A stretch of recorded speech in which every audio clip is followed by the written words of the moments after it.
Salut, salut, bonjour, bonjour, bonsoir. C'est Congo News 24. Nous sommes encore aujourd'hui pour vous présenter cette émission sur notre beau pays, la RDC. Comme d'habitude, avant de commencer, nous disons merci à Dieu. Nous disons merci à nos chers abonnés et téléspectateurs qui nous suivent partout dans le monde et en RDC. Au sommaire, le président de la République vient d'annoncer le recensement des Congolais,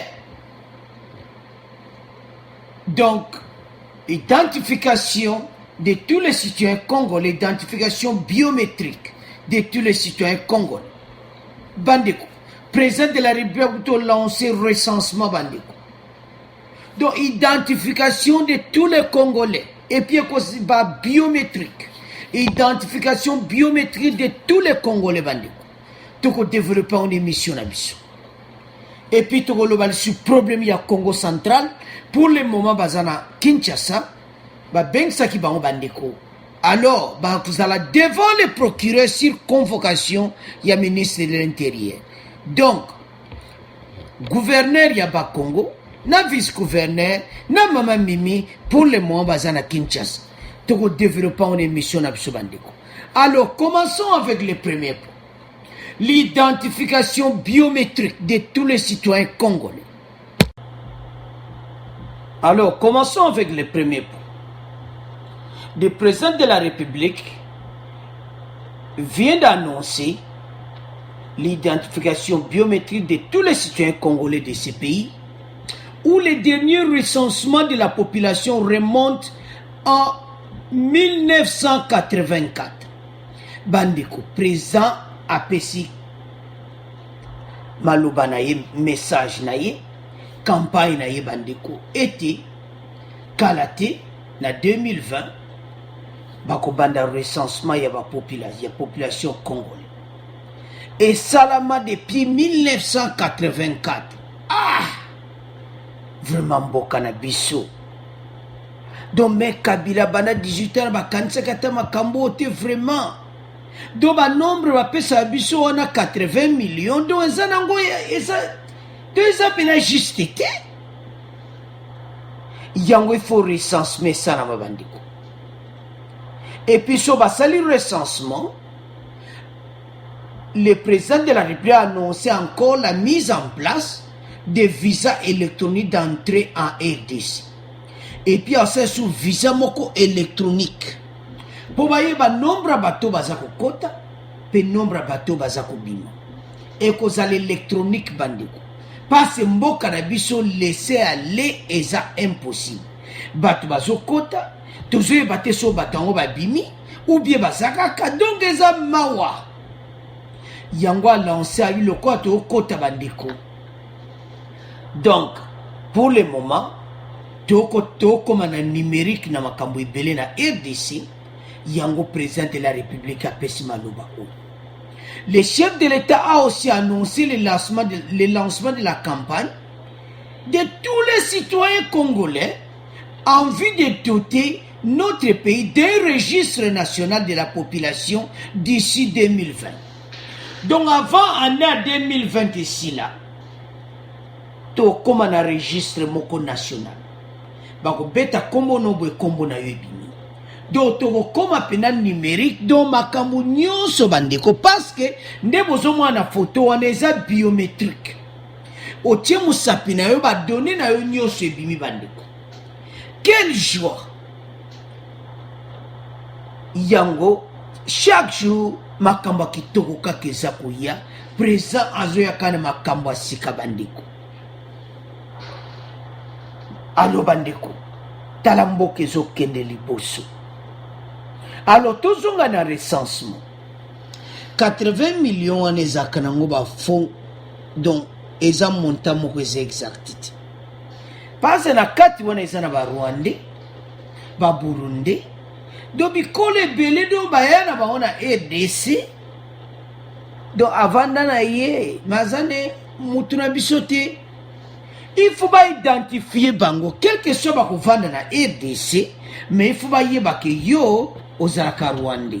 mais au même la RDC ou bien nationalité congolaise, mais ozalaka Burundi, ozalaka Ougandais, ozalaka Congolais à Brazzaville, ozalaka Angola, donc eloko des important na mboka na biso. Toujours yebate nani azali Congolais, parce embouteillage. Kaka biso na biso to yebanaka oyo ba face na yeso tali ya bazo timbela ba ministre mususu biso mo de tanga kombo ezati ba timbela oso bataka ba face na ba donc déjà basa oyo aza biso te tambo ataka face na oyo aza biso te donc congolais ayebi ndeko na yi eza normal bandeko eza nango racisme te nini te donc to yebi bandeko na biso eza nango discrimination te donc to yebi bandeko na biso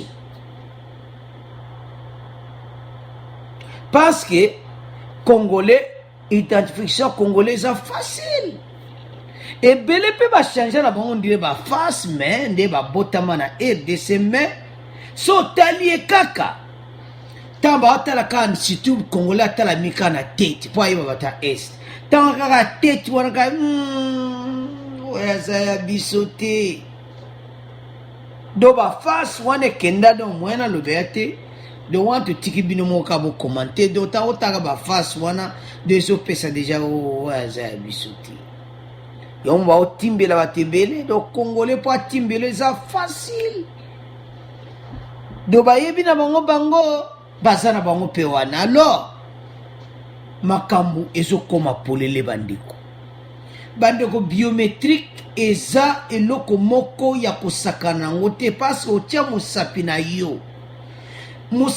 yo eza kaka yo moto mosusu te akokoka na mosapi na yo foto moto akokoka na foto me mosapi bandeko ezali nde nzambe asala eza personnel yango biométrique eza vraiment kitoko yango to félicité président de la république na ndenge avancement ya pays bandeko pays ezokende na direction moko ya bien parce que tomeka koyeba parce que boke kozala boye te moto nyonso congolais lelo tala mpe congolais yango yo oza congolais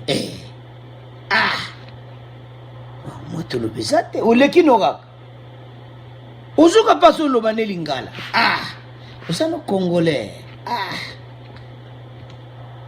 il faut ezala clair ndenge ezalaka na Europe na bapays ebele ya Afrique mpe oyo eza mpena bien na Afrique du Sud oza na yo mopaya ozwa no nationalité mais toyebi origine na yo nde biso mpe toza na Europe soki ozwa nationalité na yo ou bien na États-Unis ozwa nationalité na yo ou bien na Canada do batali passeport na yo bazoma oza passeport canadien mais bayebi origine na yo mais na RDC eza bongo te il faut bo décrire origine na bango comme ça toyeba oyo aza boye oyo aza boye po toyeba bango surtout bango bazo détruire mboka na biso alors bandeko avu de commenter na premier point tozokoma na biométrique donc yoza kitoko otieka mosapi boye donc un temps et puis kaka na yango président a annoncé visa moko électronique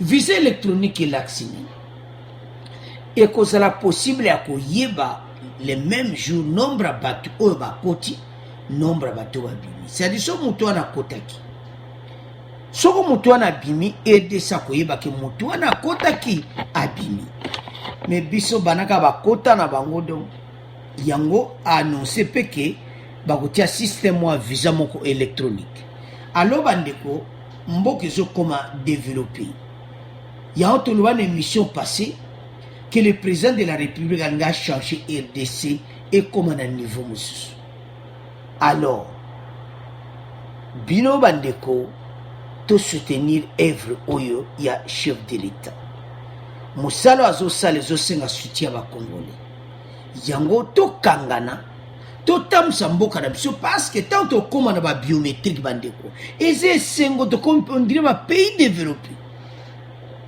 alors alobi on pesa na 2020 Donc congolais nyonso azala kati ya registre, donc okoyeba na kote botama na bakoko na yo tout ekozala en registre.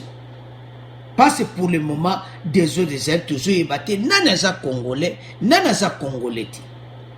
Alors vous de commenter na premier point bandiko toleka na deuxième point na biso ya gouverneur vice-gouverneur à Congo central. Alors bandiko vice-gouverneur na yemoko gouverneur, c'est-à-dire Atou Matumbwana wana gouverneur Atou Matubwana gouverneur pena vice-gouverneur Justin Lwemba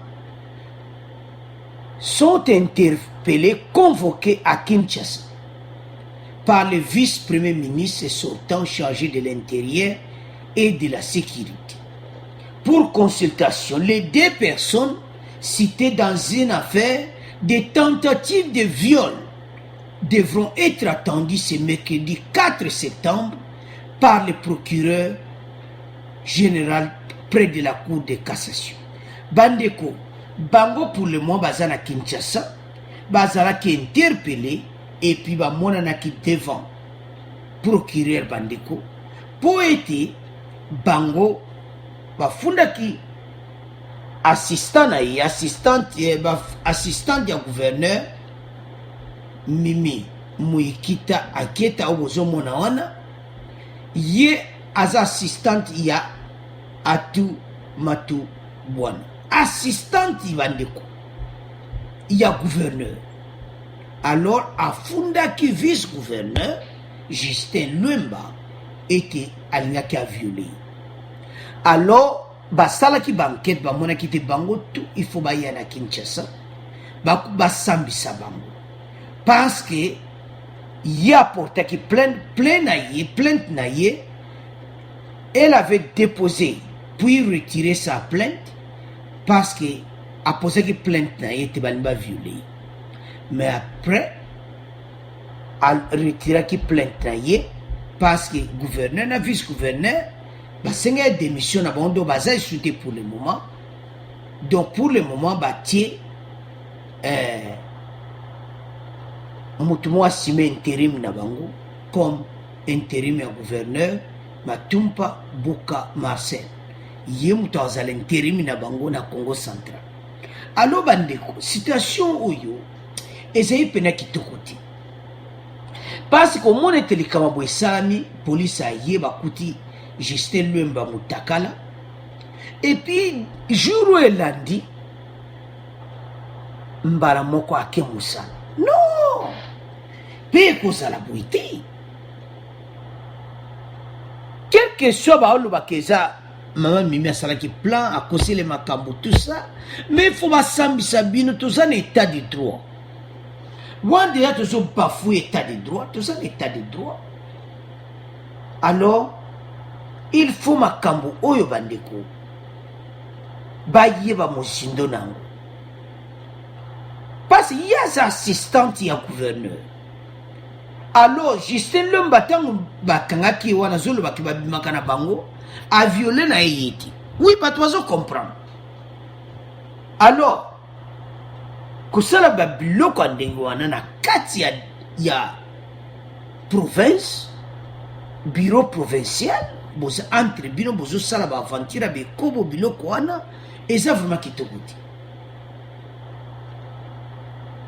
Alors monana kete bazala convoqué alors lelo basamisaki bango bandeko parce que pour le moment ba situation na bango za maboko procureur to ebite soki bakokanga bango ekozala ndenge nini parce que mama Mimi a retiré ki plainte na ye parce que bango balongoli bango mosala ponde bazana balongwe en attendant baza suspendu pour le moment to bako travailler le suite ba ombala parce que ba yesi vraiment Congo central son peuple a marché na nzela. Alors situation na bango eza pour le moment na boka procureur. Par ailleurs, deux magistrats du parquet général près de la cour de cassation à Kinshasa avaient été dépêchés à Matadi pour mener des investigations sur cette situation. Ba magistrat mi balé ba kendaki Matadi déjà pour ba bambego sala investigation ba yeba makambo ndeni ezali.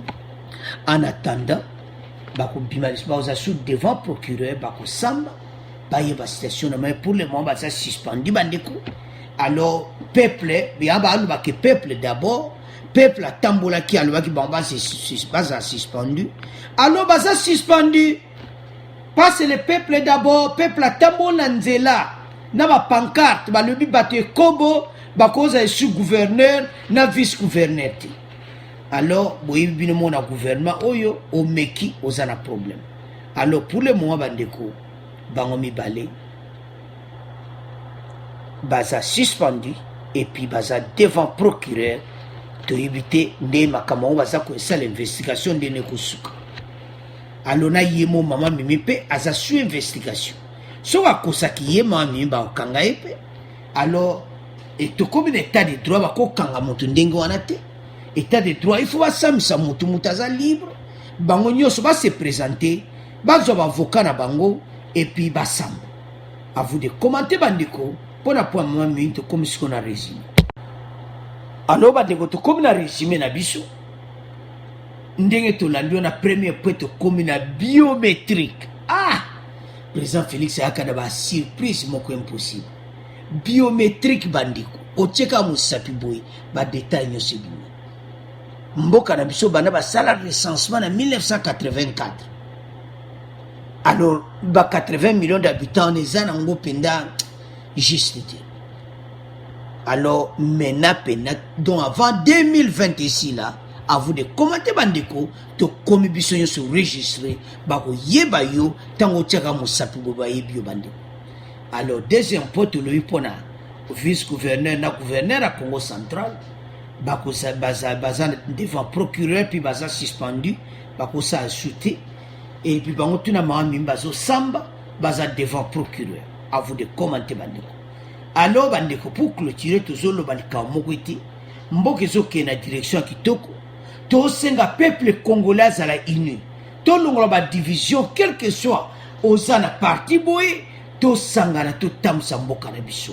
Parce que comme plus grande puissance, ceux qui tous ensemble. Botala bilomoto comme une biométrique. Abonnez massivement. Au revoir. À la prochaine.